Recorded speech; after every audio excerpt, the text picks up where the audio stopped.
Alors, on va parler du dossier Aurélie d'Autremont parce que il y a pas mal de choses qui sont sorties sur les réseaux sociaux, enfin bref, au niveau de vos Oui. réseaux sociaux interposés. J'aimerais bien qu'on puisse clarifier certains points très importants, et je suis sûr qu'ils le sont aussi pour ma communauté. Mhm. Pourquoi est-ce que tu as traité Aurélie d'Autremont de complexée dans les épisodes? Parce que j'ai la sensation que tout est quand même parti beaucoup de là. Ah non, non, non. Alors écoute, Bah, rectifie si je me trompe. Alors, je vais t'expliquer. En fait, à Marrakech, en off, elle m'a regardé un jour et elle m'a fait comme ça. Tu te dégoûtes pas? Même réaction que toi. J'ai écarquillé les yeux dans le plus grand des silences. Ah, je D'accord? m'attendais pas à ça. Voilà, bah, c'est ce qui s'est passé. Et je la regarde donc, comme ça, puis elle me dit, mais tu te dégoûtes pas, Céline? Je dis, mais comment ça? Elle m'a dit, bah, je sais pas, avec ton corps de petite fille, les hommes sont pas dégoûtés de toi? Et après, elle m'a dit, mais t'inquiète pas, à la base j'étais aussi une crevette comme toi, mais avec la télé-réalité, j'ai pu tout refaire. C'est ce que tu pourras faire toi aussi. Et là, en fait, j'ai dit, ok, la guerre est déclarée. La guerre est déclarée. T'as voulu me casser pour que je perde en confiance en moi, pour qu'à l'écran, je passe pour une petite misérable. Alors effectivement, elle a gagné. Je me suis sentie ridicule, je me suis sentie moche. Tous les complexes que j'ai pris des années à soigner, elle me les a crachés comme ça à la figure. J'ai eu vraiment mal. Et ça a été très difficile pour moi de continuer le tournage, la tête haute, fière de qui je suis. Mais à un moment donné, je me suis dit, mais qui es-tu, toi, pour me tenir des arguments comme ça, pour vouloir me rabaisser de cette façon? Il n'y a qu'une complexée et quelqu'un qui est mal dans sa peau pour me sortir de tels arguments.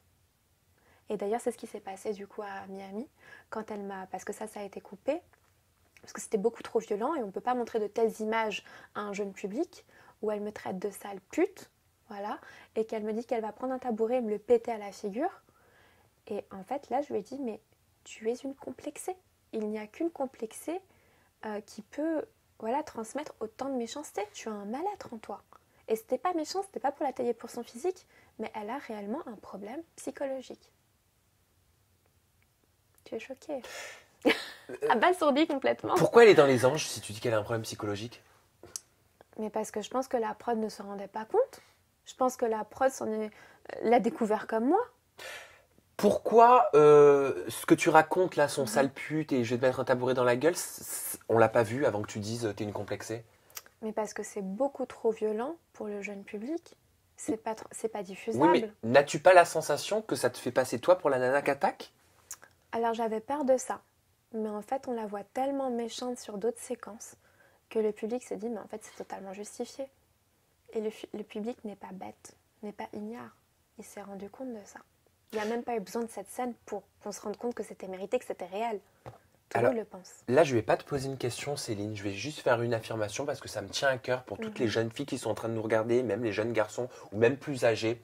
Ne vous laissez jamais complexer ou rabaisser par des critiques de tierces personnes qui vous parlent de votre corps, de votre physique, que vous n'êtes pas assez bien et qu'il faudrait Complètement. refaire ci ou refaire ça. La plus grande des forces, c'est quand on s'accepte soi. Exactement. La plus grande des forces, c'est quand on arrive à se réconcilier avec soi-même.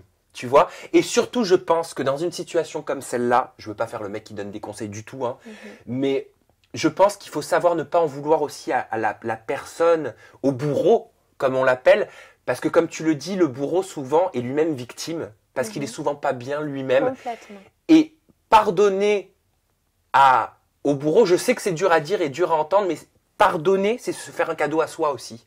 Tu vois ce que je veux dire? Oui. Pour ne pas avoir toutes ces phrases qui continuent dans la tête, se dire il m'a dit ci, il m'a dit ça, je suis moche, je suis comme ci, je serai jamais bien.